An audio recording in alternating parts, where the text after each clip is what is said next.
Hey guys, I'm Junior here, aka Mustached, and I'm here to review The Boss Baby, the family business. Or just Boss Baby 2. So, with that being out of the way, if you end up enjoying this review, then please consider joining my Patreon page. The second link will lead you over to my Patreon page, and any donations are desperately needed. And with the shilling done, let's get into the review. So, in terms of just before the recap, just to give my thoughts on the Boss Baby, since I don't remember what I reviewed it as, probably before I became a bit more of the objective type.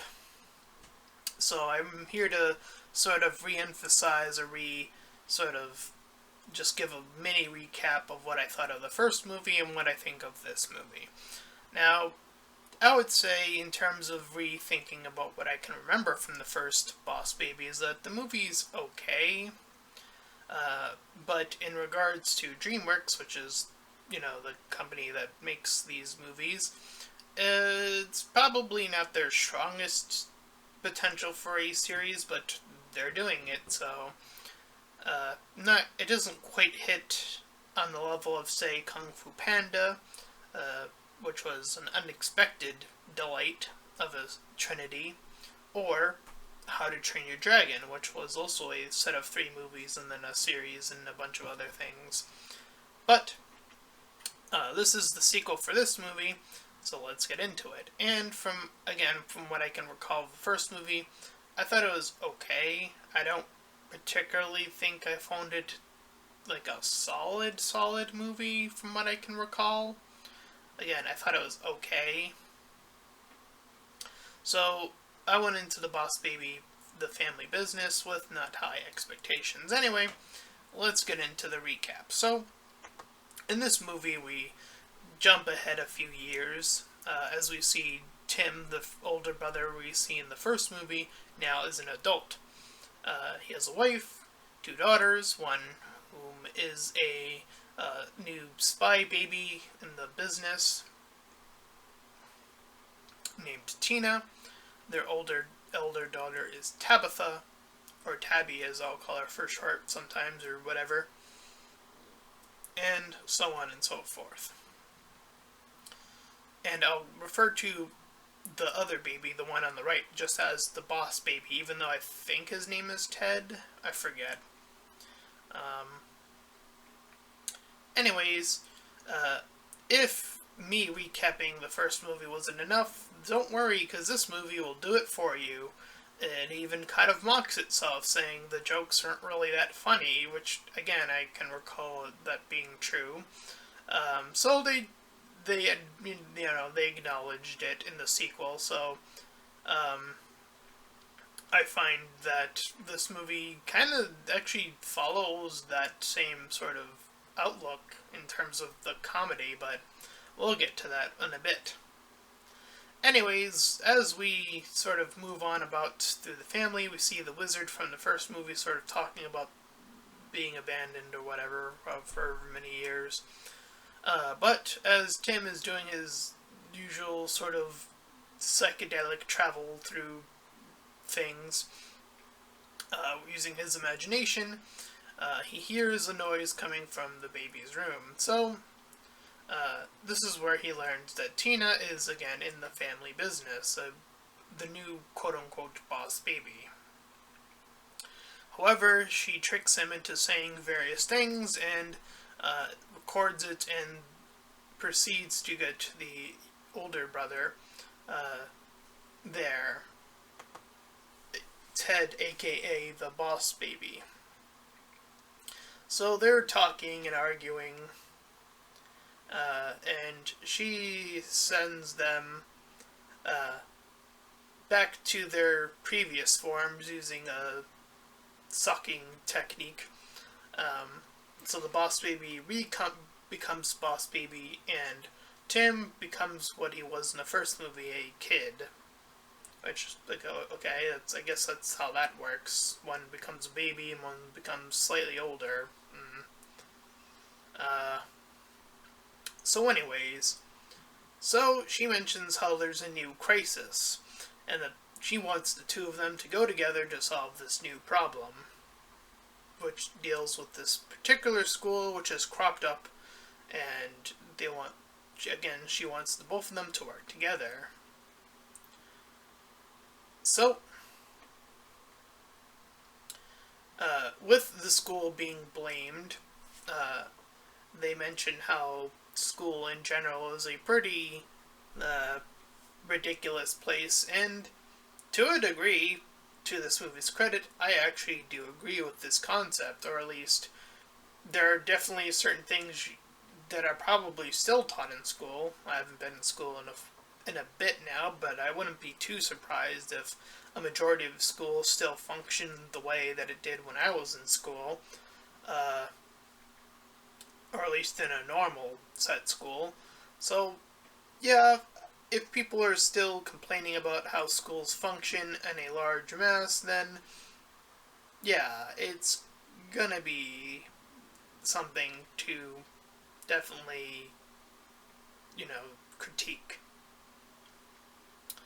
Anyways, so they get younger, and then they get ready to leave, but they miss the bus. So, Boss Baby gets his prized horse to help them get to the school, and Tina sees them both as they're sort of causing chaos as they're trying to make their way just to get to the school. So they make quite a bit of a mess, but they get to the school nonetheless.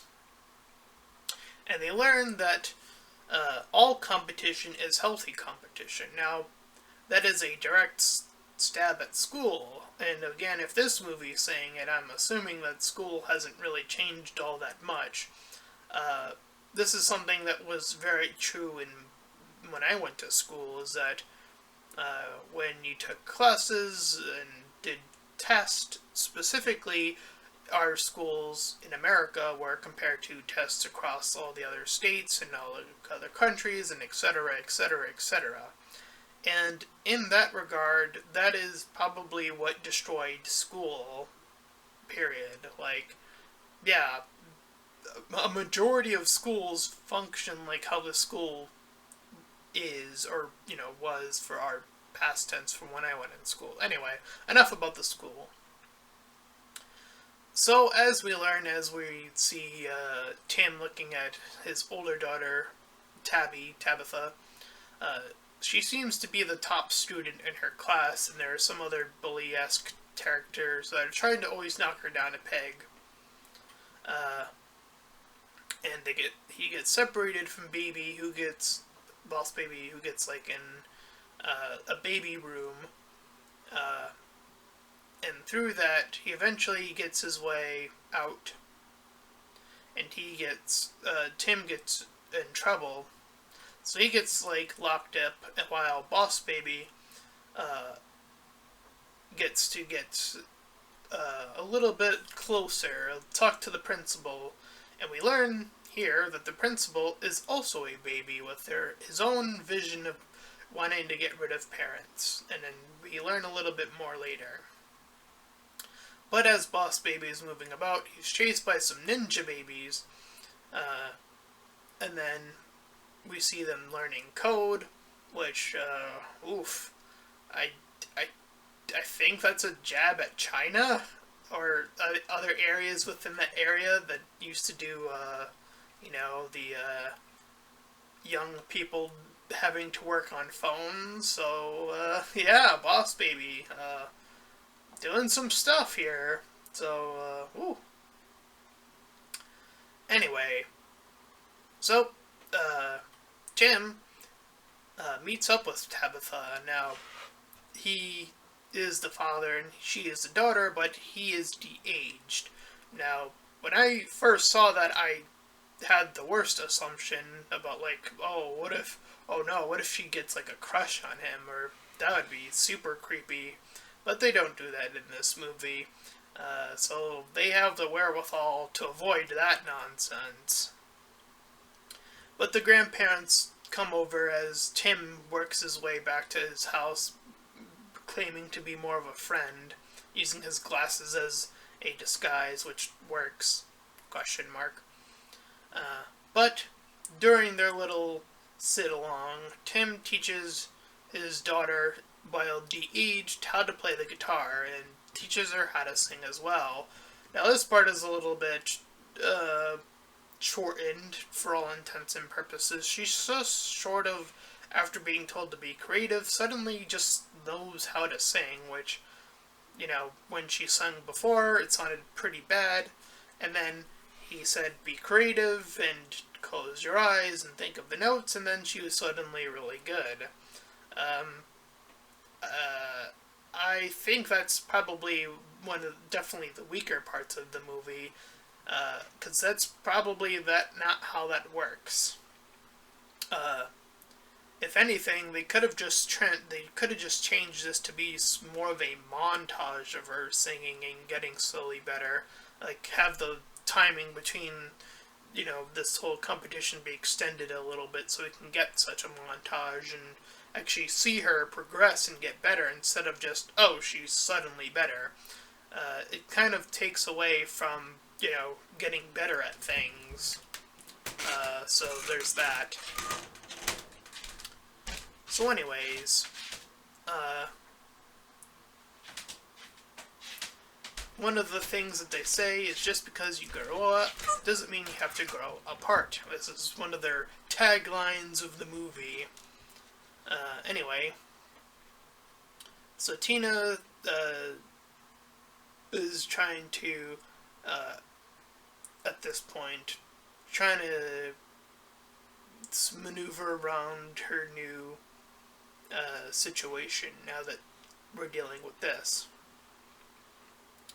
Meanwhile, the boss baby, we see the bad guy talk about the plan and how they're using this new app to take over, melt the minds of the adults.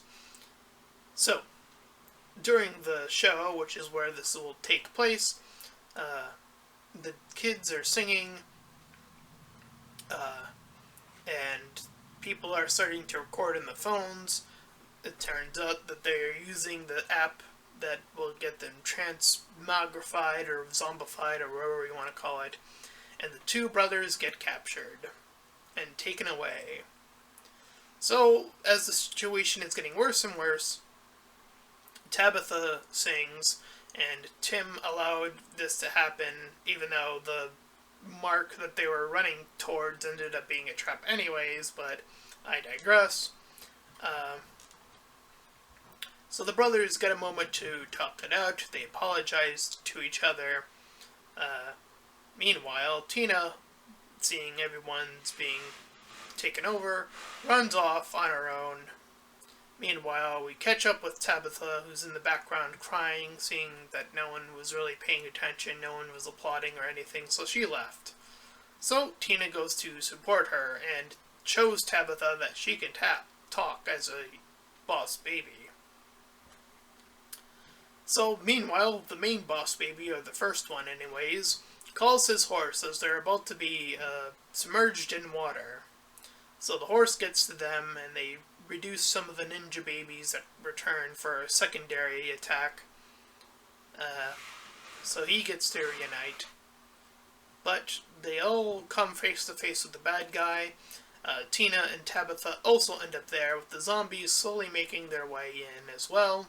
So everything's coming to a head in the center area of the school.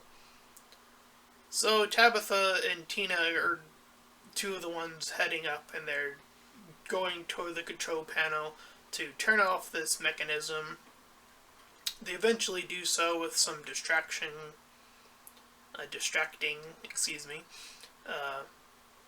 Tim grabs his daughter as he's re-agified up because their time is running out, so catches her, and then they reunite, unzombify everyone, and make their way home. So the family reunites at home, hearing Tabitha sing. We see that the bad baby's sent back to his parents, as the parents, he said he was too smart, but then is like, oh, I miss you, and then they reunite as well, so he gets off pretty easily, all things considered. Uh, and meanwhile, I guess to sort of potentially set up a third movie, which, considering that they even made a second movie with DreamWorks and how they've done other trilogies, I wouldn't be too surprised if they're gunning for a third Boss Baby, as the mother, who was not in on this before but was getting a little bit suspicious, here's in one of those little toy phones and here's one of the babies mention a new mission. So that is, again, potentially setting up for a potential third movie. As for this movie, because that's where this one ends, I feel like it definitely does very typical sequel things in the weaker fashion and just sort of following the same beat, but this time just with a slightly altered situation. It is a little bit interesting, I suppose, to see them skip that far ahead. De-agifying the characters was a little bit odd at first, but again, they didn't do anything too creepy with that, so they get off scot-free with that for that one. As for character work, they give a few moments here and there. I feel like even in the first movie, I had those moments a little bit closer to the end, and they do that here as well. More towards the end, where they're like, hey, we gotta talk, we gotta slow the movie down a bit. So very similar structure to the first movie in terms of that, just with the newer generation, the newer characters, and so on and so forth. So yeah, that is about the end of it all. I would give this movie like a 6 out of 10, probably, or a 5 or a 6, somewhere around there. Probably that's where I would have given the first movie if I were to look at it from an objective point of view. Somewhere around there. It's very similar pacing and character work and issues here and there. But yeah, it's alright. Again, I don't think it's necessarily terrible by any means, but you know. So yeah, a little bit of a shorter review, but there's not much more else to say. So with that being said, if you ended up enjoying this review, then please feel free to like, comment, and subscribe. Also make sure to check out those links in the description. The first will head you over to my Discord server, the other to my Patreon page. Any donations are desperately needed, and until next time everyone, bye bye!